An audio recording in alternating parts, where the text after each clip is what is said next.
بسم الله. أول شي بدنا بطاطا وبيض مسلوقين، بنقشرن وبنقطعن بهالشكل، بننزلن بالطاسة مع شوية زيت زيتون، رشة ملح والكمون، نفرم معهم شوية بقدونس، نخلطن مع بعض ونحطن على جنب، ونقطع شوية خضرة مثل البصل الأخضر المخلل والبندورة.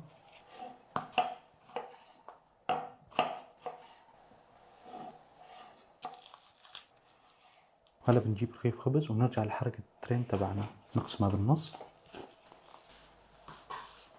النص الأول بندهنه بزيت الزيتون ونحمصه بالفرن أو على المقلاية، والنص الثاني بنحط فيه البيض والبطاطا، البندورة والمخلل، كمان البصل، عصرة ليمون على الخفيف، وآخر شي بنحط عليها الخبز المحمص، نكسرها ونلفها.